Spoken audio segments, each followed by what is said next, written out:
بسم اللہ الرحمن الرحیم۔ السلام علیکم ورحمۃ اللہ وبرکاتہ۔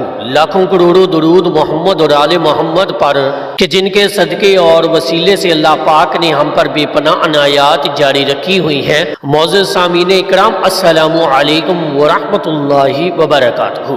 درود شریف دعا کی قبولیت کے لیے ایک عظیم ذریعہ ہے اور نبی کریم صلی اللہ علیہ وآلہ وسلم کی سنت اور محبت کا ایک عملی اظہار بھی ہے۔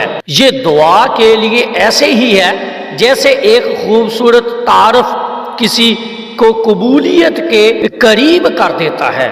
آئیں اس کو تفصیل سے سمجھتے ہیں کہ درود شریف دعا کے لیے دروازہ کیسے کھولتا ہے۔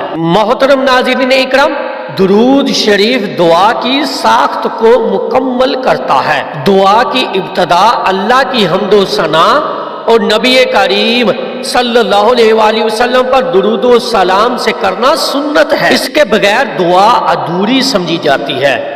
حدیث مبارکہ میں ہے، نبی کریم صلی اللہ علیہ وآلہ وسلم نے فرمایا، دعا آسمان اور زمین کے درمیان معلق رہتی ہے جب تک کہ مجھ پر درود نہ بھیجا جائے۔ یہ حدیث واضح کرتی ہے کہ درود شریف دعا کو اللہ تعالیٰ تک پہنچانے کا ایک اہم ذریعہ ہے۔ اسی طرح درود شریف پڑھنے سے بندہ اللہ کے قریب ہو جاتا ہے، کیونکہ نبی کریم صلی اللہ علیہ وآلہ وسلم پر درود بھیجنا اللہ تعالیٰ کا حکم ہے۔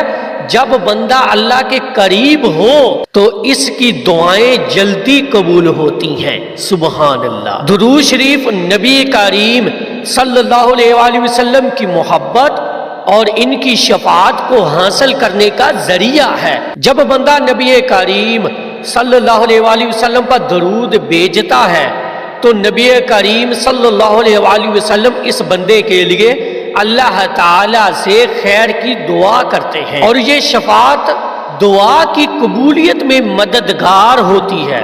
جب کوئی بندہ درود شریف پڑھتا ہے تو فرشتے اس کے لیے دعا کرتے ہیں۔ حدیث مبارکہ میں ہے، جو شخص مجھ پر ایک مرتبہ درود بھیجتا ہے اللہ تعالیٰ اس پر 10 رحمتیں نازل فرماتا ہے۔ تو فرشتوں کی یہ دعا بندے کی دعا کو قبولیت کے قریب کر دیتی ہے۔ اسی طرح درود شریف پڑھنے سے گناہ معاف ہوتے ہیں اور دل کی پاکیزگی حاصل ہوتی ہے۔ جب بندہ گناہوں سے پاک ہوتا ہے تو اس کی دعا اللہ تعالیٰ کے سامنے زیادہ خلوص کے ساتھ پیش ہوتی ہے۔ تو نبی کریم صلی اللہ علیہ وآلہ وسلم کی محبت بڑھتی ہے، دل کو سکون ملتا ہے، دعا کو اللہ تعالیٰ کی بارگاہ میں پیش کرنے کا ایک خوبصورت ذریعہ بنتا ہے، دنیا اور آخرت کی کامیابی کا سبب بنتا ہے۔ دعا کی ابتدا اور اختتام درود شریف سے کرنا چاہیے، کیونکہ نبی کریم صلی اللہ علیہ وآلہ وسلم نے فرمایا، جب تم اللہ سے کچھ مانگو تو اپنی دعا کی ابتدا اور اختتام مجھ پر درود بھیجنے سے کیا کرو۔ یہ عمل دعا کو اللہ تعالیٰ کے ہاں زیادہ مقبول بناتا ہے، کیونکہ درود شریف کے ذریعے اللہ تعالیٰ کی رحمت کو کھینچا جاتا ہے اور دعا کی قبولیت کے لیے دروازہ کھل جاتا ہے۔ ایک بار پھر میں دہراتا ہوں، یہ عمل دعا کو قبولیت کے ہاں زیادہ مقبول بناتا ہے، کیونکہ درود شریف کے ذریعے اللہ تعالیٰ کی رحمت کو کھینچا جاتا ہے اور دعا کی قبولیت کے لیے دروازہ کھل جاتا ہے۔ سبحان اللہ۔ تو محترم ناظرین اکرام، دعا کے آغاز میں اللہ کی تعریف کریں اور درود شریف پڑھیں، اپنے دل کی حاجات اللہ کے سامنے پیش کریں۔ دعا کے اختتام پر پھر سے درود شریف پڑھیں۔ درود شریف دعا کے لیے ایسا ہی ہے جیسے ایک تحفہ پیش کرتے وقت خوبصورت پیکنگ کی جاتی ہے۔ تو اللہ تعالیٰ کو نبی کریم صلی اللہ علیہ وآلہ وسلم کی ذات مبارکہ بہت محبوب ہے، اور جب ہم ان پر درود بھیجتے ہیں تو ہماری دعا کو قبولیت کے قریب کر دیا جاتا ہے۔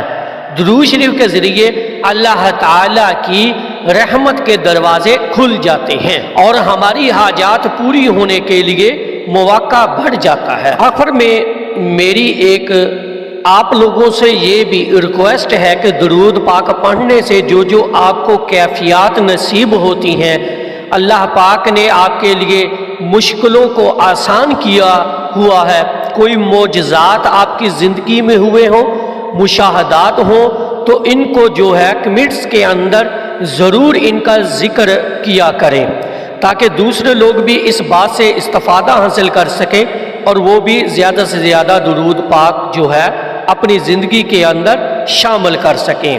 اور میری اللہ رب العزت کی بارگاہ میں دعا ہے کہ اللہ پاک آپ کو اور مجھے کثرت کے ساتھ درود پاک پڑھنے کی توفیق عطا فرمائے، اور ہر سانس کے ساتھ اپنے نبی علیہ الصلوۃ والسلام پر درود و سلام بھیجنے کی توفیق عطا فرمائے، آمین یا رب العالمین۔ صلو علی الحبیب صلی اللہ تعالی علی محمد صلی اللہ علیہ وآلہ وسلم۔ السلام علیکم ورحمۃ اللہ وبرکاتہ۔